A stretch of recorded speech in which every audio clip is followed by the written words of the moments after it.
เอาสองมือว่าโสดสุดท้ายเอาผัวแล้วเอาผู้เท่าแล้วนุ่มนุ่มบ่ขะดองเราเท่าใด15 ล้านกีบขะดองเจ้าสองคนมื้อใดสิเอาบ่มีใครเอาเลยน้องสองคนตามข่อยเบิ่งนี่เลือกหลายบ่ได้เลือกบ่เอาละลายคน FC เซตหาเจ้าว่าเป็นหยังเนาะสาวกกกับสาวแรดสาวแรดแล้วว่าสาวกกสาวแรดนี่บ่มักดอกผู้บ่าวอายุรุ่นใหญ่ผู้บ่าวอายุรุ่นใหญ่นี่ฮักจริงบางแต่งนี่ลาวบ่มักผู้บ่าวอายุผู้บ่าววัยรุ่นเขาเว้านะแม่นบ่รุ่นใดก็มักบ่มื้ออื่นค่อยหาให้เด้ เวลาสาวเบียงเอาผัวเนี่ยสาวเบียงไปสู้ผู้บ่าวก่อนบ่ไม่ดังดอกชูสมูทไว้เราไปสู้ผู้บ่าวก่อนทุกคนเลยหลังจากหอด3-4 มื้อก็เฮ็ดงานดองเลยจนพอเนาะเขาดองจึงบ่สูงเนาะ15,000 กีบบ่แม่น15,000 กีบเป็นน้อง15 ล้านเลยทุกคนเลยน้อง2 คนนี่ถ้าผู้ใดมักต้องไปขอเด้อเพิ่นว่า15 ล้านทัวร์บุญแล้ว บุญแล้วบ่โอ้ ไปกลางคืนไปกลางคืนบุญเลยเนาะ15 ล้านเนาะคันผู้ใดไปกลางคืนไปสู้ผู้บ่าวนี่สุด1.5 ล้านก็มีในเขาดองเด้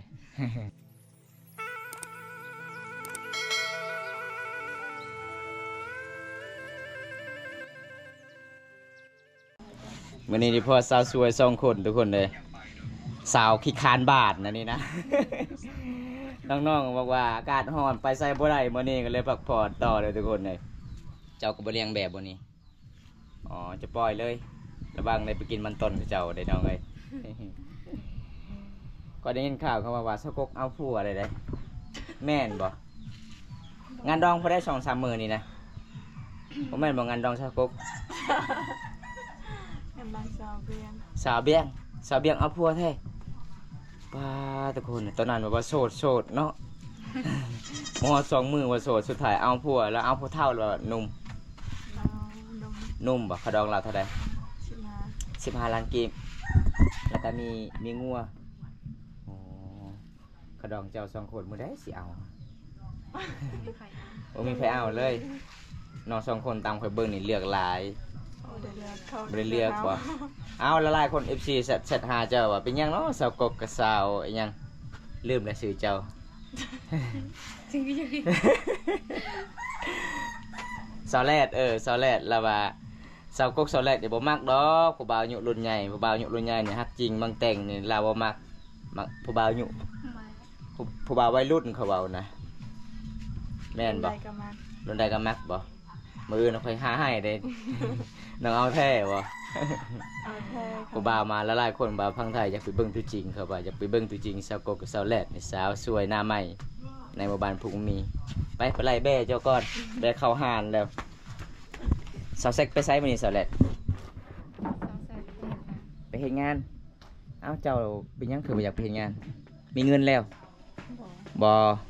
มีไผเฮ็ดเวียกเฮ็ดงานอยู่เฮือนทุกคนเลยมื้อนั้นว่า FC ว่าสาวแซกก็สิเอาผัวสุดท้ายยังบ่มีเนาะคนที่เว้าว่าบ่เอาผัวสุดท้ายเอาผัวไปเบิดทุกคนสาวยังสาวเบียงเอาผัวเลยเด้อทุกคนสาวเบียงที่บ่มตาทายตอนนั้นพี่น้อง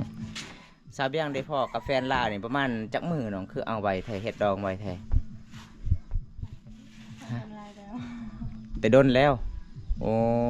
แสดงว่าสาวเบียงตัวเฮาเนาะว่าโสดตอนนั้นเนาะ เวลาสาวเบียงเอาผัวเนี่ยสาวเบียงไปสู้ผู้บ่าวก่อนบ่ไม่ดังดอกชูสมูทไว้เราไปสู้ผู้บ่าวก่อนทุกคนเลยหลังจากหอด3-4 มื้อก็เฮ็ดงานดองเลยจนพอเนาะเขาดองจึงบ่สูงเนาะ15,000 กีบบ่แม่น15,000 กีบเป็นน้อง15 ล้านเลยทุกคนเลยน้อง2 คนนี่ถ้าผู้ใดมักต้องไปขอเด้อเพิ่นว่า15 ล้านทัวร์บุญแล้วบุญแล้วบ่โอ้ไปกลางคืนบุญเลยเนาะ15 ล้านเนาะคันผู้ใดไปกลางคืนไปสู้ผู้บ่าวนี่สุด1.5 ล้านก็มีในขะดองเด้ 2,000 บาทก็มีเอาพี่น้องเอ้ยเป็นตามประเพณีบ้านเฮาผู้ลูกสาวมักเฮาบังคับบ่ได้ถ้าบ่ให้ลูกสาวไปก็ย่านลูกสาวฆ่าตัวตายอีกพี่น้อง ก็เลยปล่อยซะให้ลูกสาวไปซะสาวเบียงเนี่ยอายุจักปีสาวเบียงเราว่า16 ปีแล้วเจ้า18 ปีแล้วเว้านะแม่นบ่ มันรุ่นเดียวกันกับสาวเบียงว่าเจ้า2 คนลาวรุ่นเอื้อยโอ้ อ้แสดงว่า18ปีแล้วเนาะน้องประมาณ16ปี16ปีแต่เคยเบิ่งในเท่าเลยเด้ มันเป็น16ปีบ่น้องตัวบ่โอ้การฮอนหลายทุกคนเลยเจ้าขายใครยังเย็นๆอยู่หานเจ้านะไปเอากระแลมไปมีบ่ฮะกระแลมกระแลมเถื่อ วันนี้กำลังเถื่อก ระแลมเถื่อก็เอานะก้อนหนึงเท่าไรเจ้าขายนะ2 ล้านบ่ สักละ 2 ล้านเอาพูละ3ก้อนเอา10ก้อนเลยสแลดเพิ่นว่ามักกินไวเอาเพิ่น4เลย ในการฮอนไลน์พี่น้องมื้อนี้ก็คือมี FC หลายๆคนคิดฮอดน้องๆ2คนบอมตาก็บ่ได้ไปเยี่ยมพยายามบอมตาก็ขาเวียกหลายทุกคนเดินทางหลายๆหมู่บ้านไปสะบันบุญให้มื้อนี้ก็เห็นน้องอยู่เฮือนอยู่ศางก็เลยแวะมาลิมน้ำน้องก่อนเจ๊ๆจะจัดปะแต่ยัวบอมตาถามว่าน้องซักข้าวให้เลยบ่น้องว่าอยู่ว่าคือหยังเด้อทุกคน ว่าภาษามงกองภาษาลาวแน่แปลเข้ากันเลยพี่น้องเพราะว่าบ้านเฮานี่สมภารมังกรนี่เว้ามีหลายภาษาเลยทุกคนภาษาไทยก็เว้าได้อยู่เวียดนามตาโอยกะตางลาวไทยเว้าได้อยู่แต่บ่เป็นที่สุดก็คือภาษาอังกฤษเนาะ คำภาษาอังกฤษนี่เรียบร้อยเลยทุกคนเลยเป็นแต่ I love you ภาษาอังกฤษเอาตอนนี้เฮาก็รอท่าสาวกกเพิ่นก็ขายเครื่องผู้หานน้องกกเข้ามาทุกคนเพิ่นเฮาก็เปิดใหม่ๆประมาณ 2-3 เดือนนี่แหละพี่น้องเอ้ยเพราะว่าห้านเขียนสมุดบ้านเฮาก็เล็กๆน้อยๆล่ะพี่น้องน้องพอได้ซื้อเกลือไปนัวมื้อนี้อากาศร้อนหลายเมื่อคืนนี้ฝนตกบ่มาบ้านน้องบ่โอ้บ้านค่อยฝนบ่ตกเลย5 เดือนแล้ว มันตายหมดมาหมู่บ้านเจ้าได้เบิ่งน้ำเต็มแถวเดินบานเมื่อคืนนี้เจ้าทาครีมยังคืองามแท้บ่ได้ทาบ่ขนาดบ่ได้ทาก็ยังงามเลยทุกคนหน้าใสเลยเด้อพี่น้อง ไปเมื่อใดก็มีแต่โสดกับโสด2 คนนี่จมตลอดเลยพี่น้องเอ้ย เมื่อใดเนาะเพิ่นว่าสิมีแฟนคือเขาคือกันข้อยเห็นเจ้าโพสต์หยังในสตอรี่เจ้าจมตลอดเลยเป็นหยังเจ้าจมหยังบ่มีเน็ตบ่เจ้าจมตลอดนะ เห็นสกกก็จมว่าโอ้ยโทรศัพท์เพแล้วอยู่บ่ม่วนแล้วโทรศัพท์เพเอาแล้ว2 คนนี่บางเห็นสาวแลอีกโอ้ยจมว่าโสดอีกแล้วหอบนี่ เอากินแล้วให้มีแฟนคือเขาเด้มันกินแล้วเสียยาให้ตลอด อันนี้มันยากอันนี้นะยาวๆเลยนะฮะ ไม่ยากอันนี้นะดีโดป่ะ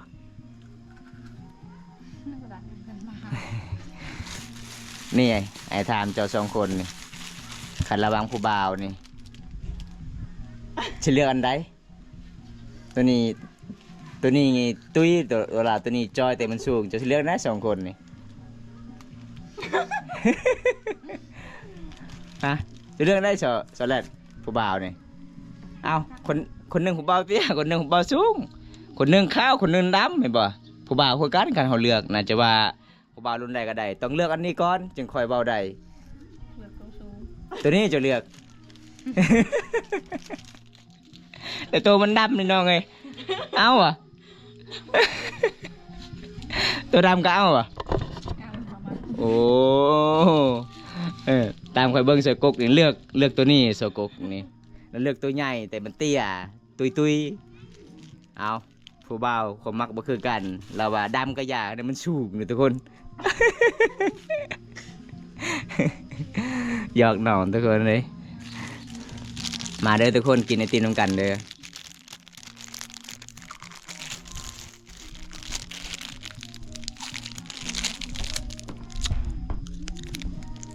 Vâng, cái sông can ném mất hợp lên phải giả bé chân cao. Mất hợp rồi. ๆ เชื่อโลกมาเปะประ เรียกให้เป็นปลาให้จู่รายการเสร็จให้เป็นปลาก็ได้ จูกูโทรบอกไปเพิ่มกกะแซกเต๋อหรือไปแต่นัวมาเถอะ Mình hợp lửa đây. ให้จู่ Hãy mình cài vong này, cái camera. ตัวเมื่อกี้ Tapi kemun pe kuculah terna. Tapi ku pe ke nau cu bo ku pe kuculah. ទៅមកឲ្យពេលប្រាក់នេះប៉ុណ្ណា Pai tangai ku pe. គឺការឡើងជាថ្ងៃតាមប៉ា Anh chơi tay hay là đó Nya, ok telot nya. គឺអត់ទៅ về mưa sẽ បាត់ទៅជើងក៏ប្រប្រម៉ែណា คอมเมนต์มาได้เลยทุกคนคอมเมนต์มาได้ขอบคุณหลายๆครับ giờ nó lớn อันนี้สาวโสด ยังเหลือ2คนเด้อผู้สาวบ้านนี้นะทุกคน อายุ16 ปีเป็นสาวสวยจำหมู่บ้าน สาวเบียงก็เอาผัวแล้วพี่น้องเอ้ยสาวเบียง អត់កែវ เอาผัวได้คบกับแฟนเพื่อนกับประมาณ3 วันก็คือเอากันเลย ยังเหลือที่สาวกกกับสาวแลดสาวแซกก็เอาผัวสาวเสอะก็เอาผัวแล้ว เอาผัวทางเวียดนามเนาะ เจ้าว่าอยากเอาบ่ทางเวียดนามนะบ่อยากไปเนาะบ่ฮู้ภาษาเด้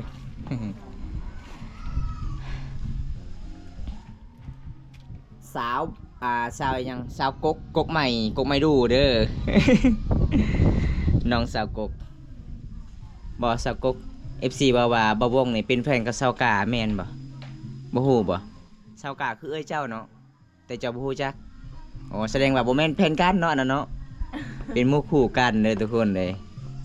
FC หลายๆคนว่าบ่วงนี่เป็นแฟนกับสาวกาสาวกกก็ยังบ่ฮู้ค่อยถามทุกคนจะเห็นอยู่บ่วงมาทางนี้ตลอดบ่บ่เห็นอ๋อเอ้ยเจ้าตัวนี้ไปไสไปเห็นงานแล้วอ๋อ ในการ เอานี่เป็นว่าจะกินแก้วก็กินเลยทุกคนเลย แก้วคือขนม ไม่ยังจุดจับตัวขาวๆนะข้าวจี้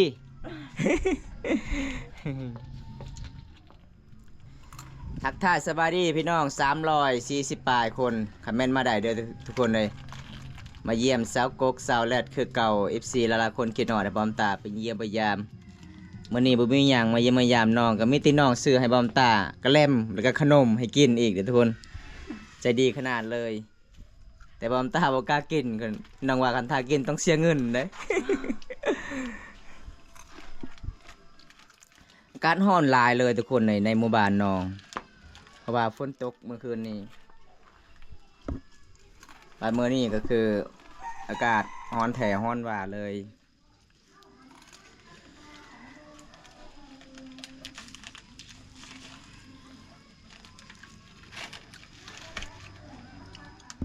เวลาผู้บ่าวมาลินน้องก็คือเขาเจ้าซื้อขนมแบบนี้คือกันบ่บ่มีผู้บ่าวบ่โอ้แสดงว่าได้กินขนมก็มีแต่ทีมงานเฮามาหาอ๋อนี่นั่นเด้อทุกคนเลย สมพ่อก็เห็นน้องๆกินแท้กินว่าจนว่ากินฮอดทองย่างเลย กินหมด ไม่ก็แลมเจ้านี่กินหมดได้มันแซ่บมันหวานคือกันน้องเอ้ย เอาเสียงตู้ก็มาบัดนี้พี่น้องแค่ส่วนบ้านเฮานี่ยามกลางเว้นว่าจะเป็นยามบ่ายๆเขาเจ้ามีเครื่องเสียงเขาเจ้าต้องเปิดทุกคนแบบเฮาก็บ่เคยมีเครื่องเสียงต้องเปิดมันก็ม่วนอยู่เฮาแค่ชนบทนี่เปิดมันมือก็ได้เนาะเขาจะบ่ได้หายเนาะอ๋อเวลากลางคืนก็คือเขาเจ้าหายคือกันเปิดสดแจ้งทุกคนเป็นหมู่บ้านที่เล็กๆแล้วน้อย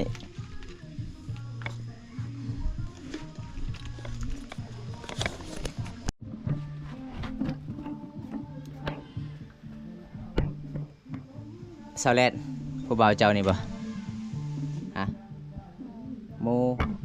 เราเป็นผู้สาวคือกันโอ้ก็แล้วคิดว่าผู้บ่าวเจ้าเนาะบ่แม่นไปใส่ไปนำกันโอ้เราบ่ได้เฮ็ดหยังบ่เวลาไปนำกันบ่ได้เฮ็ดหยังแต่ลาวสอนป่านี่เก่งเนาะเคยเบิ่งมื้อนั้นเนาะหาอยู่หากินเก่งทุกคนเราเคยไปกับผู้หญิงตั้งแต่น้อยเลยบ่ผู้หญิงก็มักอยู่บ่ลาวนะไปนำกันตลอดไปใส่ไปนำกันฮะเขาเจ้าบ่ให้บ่ไอ้ยังอีก สาวแลนนี่เคินเลยทุกคนเลยไป เวลาเฮาไปหาหน่อไม้ได้มื้อนี้ก็ไปนำกันบ่เวลาอาบน้ำบัดนี้เอาเช่นนี้ได้ เอาเพิ่นเคินเด้อทุกคนเด้ยอันนี้เพิ่นมักไปกับผู้หญิงมักไปกับลาวพี่น้องเอ้ย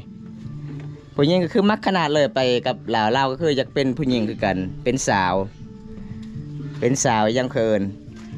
สาวสวยประจำหมู่บ้านอีกคนหนึ่ง2 คนนี่แบ่งความงามให้คนอื่นแน่ป้า ขอบใจเบาใส่แน่ ขับใจได้เลยใช่ ขอบใจเด้อไอกูตี